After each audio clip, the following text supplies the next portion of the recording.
Hello and welcome to our vendor show tips and tricks PowerPoint training. So over the next few minutes, probably about a good half an hour or so, you're going to get many dating ideas, layouts, display information, and so much more to help you this holiday season and your vendor show season that will be able to ensure that you have the most successful vendor show out there. So stay tuned. If you have comments, make sure to drop a comment below, and you can also find some more of these information as well. You can contact me for more information if you have any questions after this is done too. So the most common question is, where do I find vendor shows?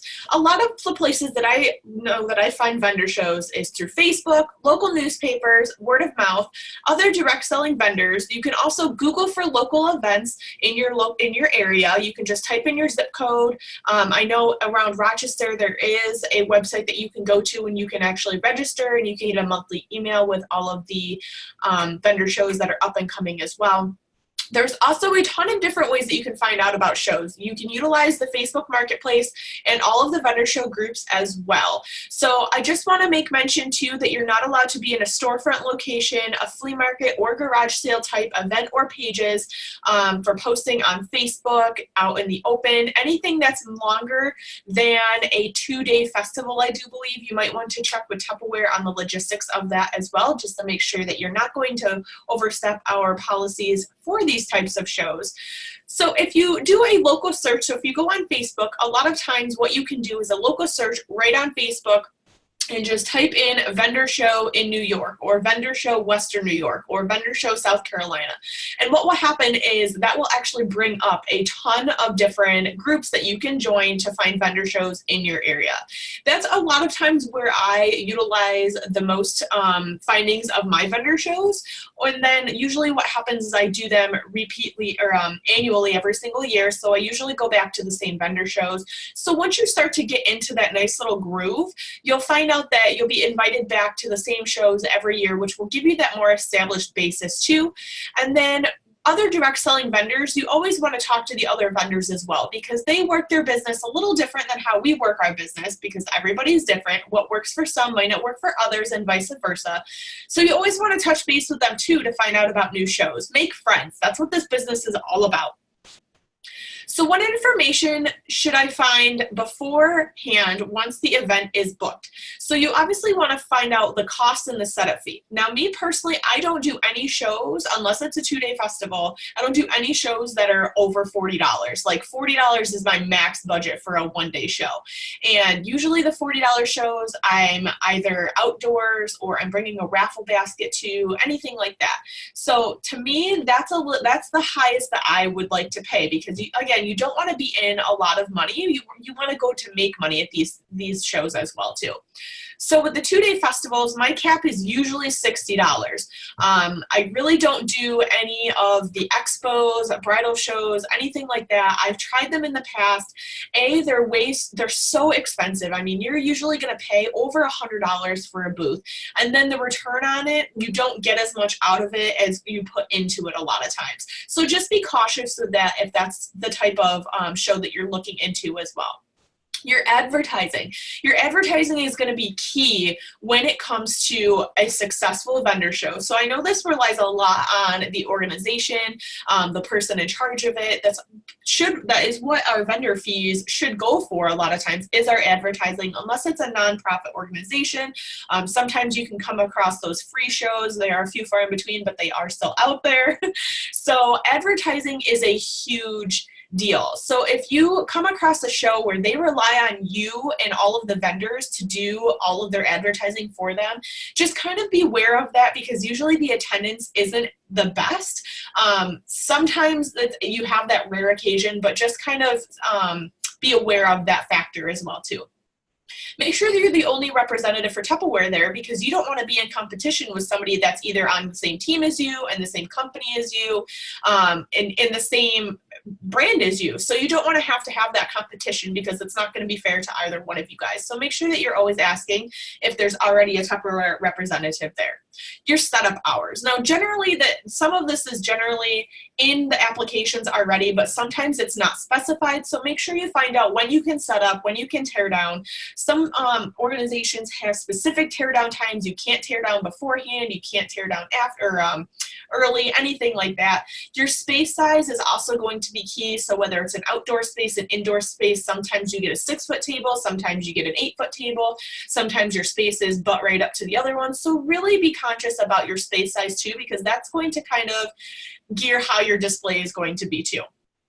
Tables and chairs. Always figure out if your tables and chairs will be provided if it's not listed on the application. That way you can be prepared for your event and you don't show up empty-handed. Make sure you also find out if it's indoor or outdoor. That's going to be a huge difference in climates, especially this time of year, going into the fall season. You want to make sure if it's an indoor and outdoor, you want to dress accordingly.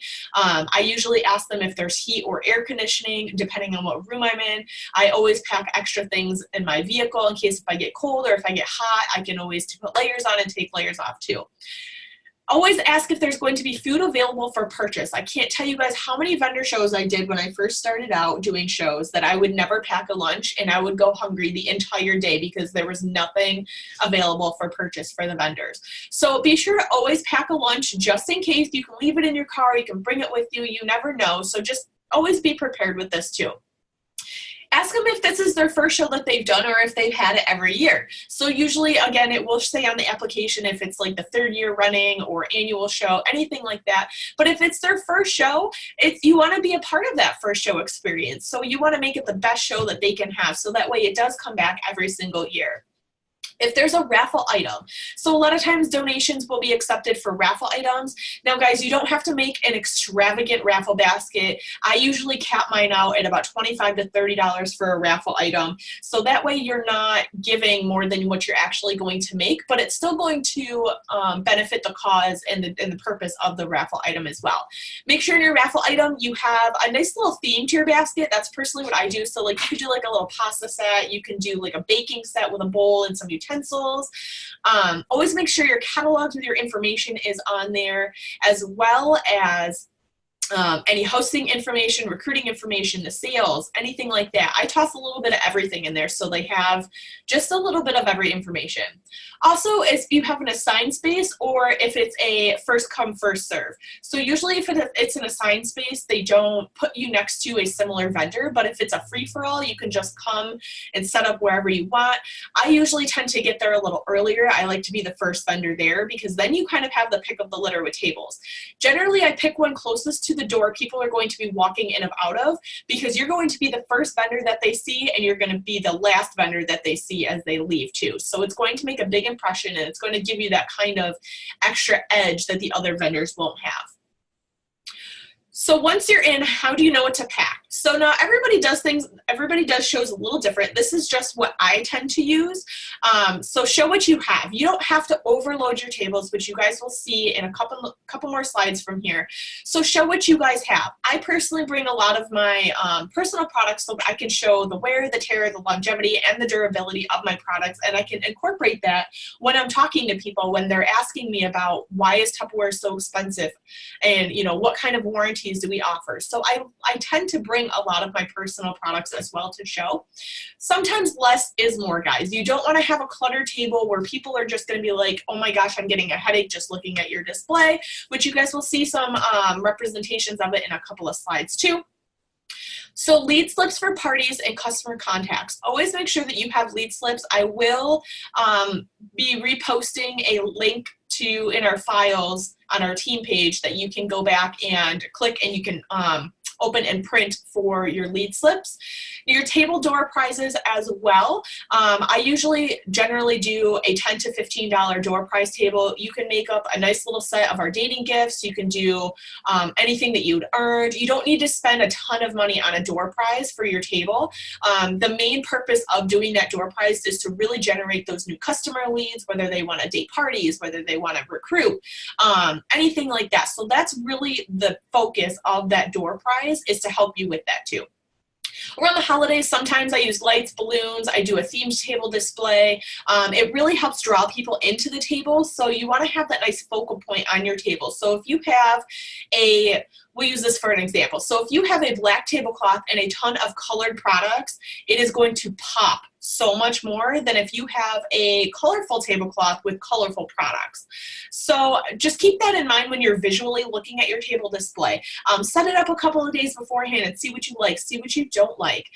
Kind of play around with it, especially if you're new to it. I definitely would recommend doing that as well. Table and chairs and a tent if need be, which again we had mentioned on the previous slide, that you want to make sure that if you need to be aware if you need to bring your tables, bring a chair, and a tent if you're going to be outside. Your hostess recruiting and dating items. So usually if I don't have my full hostess offer, what I will do is I will bring more of the higher dollar items, because not only is that available for your host to take as a half off item, but it's a great focal point for your table for people to look at and to be like, oh, I didn't know Tupperware had that. So even if you don't have the full recruiting offer or hostess offer, bring a higher dollar item and make a big deal out of it. So that way they will date a party to get that half off.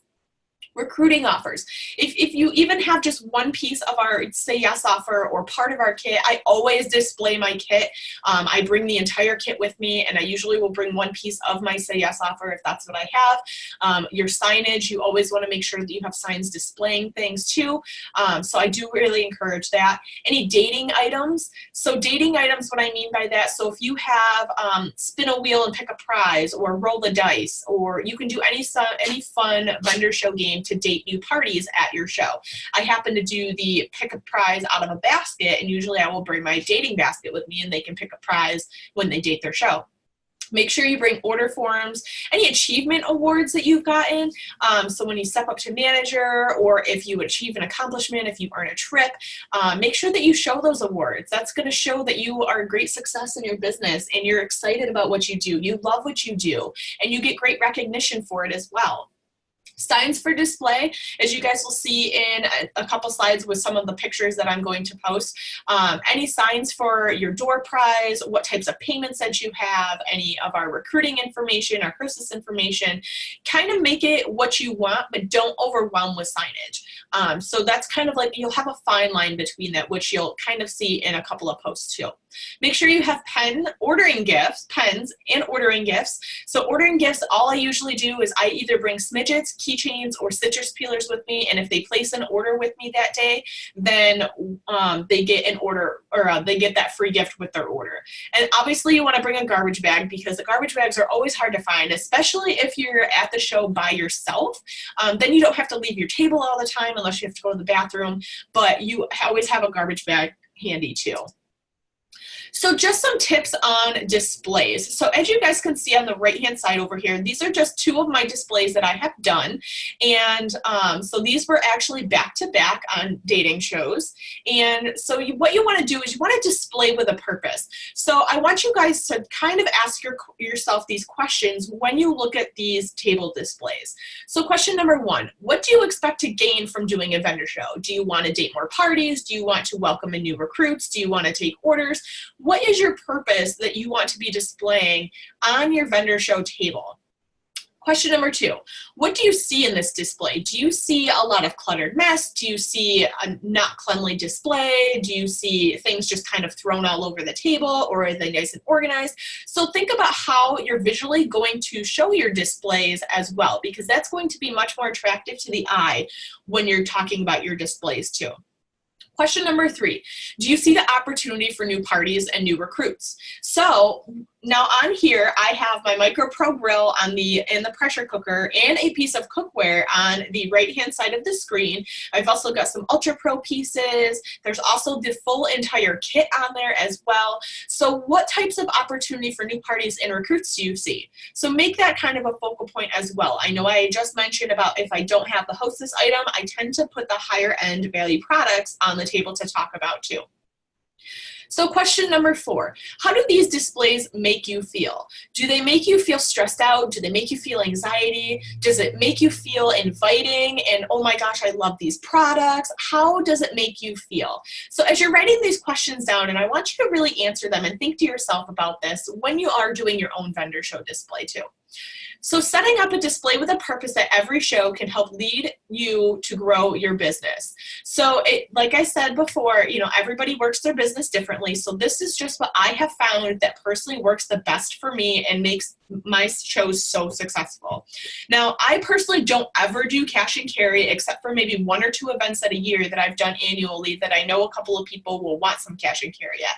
But your purpose is not to be there to sell right off of your table. Your purpose of a vendor show is there to date parties, to recruit new team members, to spread the word of Tupperware, to take orders, because that's going to maximize your business in the little time possible that you have for your vendor shows. So if you don't, we actually just covered that. If you don't personally own the Hostess gift set, but you have a bonus use tool that you have, like in this photo up here, you could tell that these photos were a little older. These are March of this year. So the bowls were actually a host bonus. So even if you have the host bonus item, be sure to display that as well.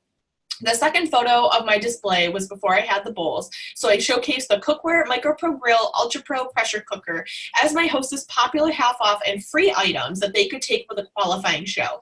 So make sure that you really think ahead about what products that you want to display at your vendor show, and don't just throw it all in a bag and set it up when you get there. So tips on display continued. So remember how we just talked about displaying with a purpose. So now I want you guys to ask yourselves these questions. So what do you see looking at this display? Do you see a lot of opportunity involvement there? Do you see the opportunity to date new parties? Do you see the opportunity for recruiting? Anything like that. So when you're talking about displaying with a purpose, I want you guys to compare what the 2 prospect photos look like between the 2 of them.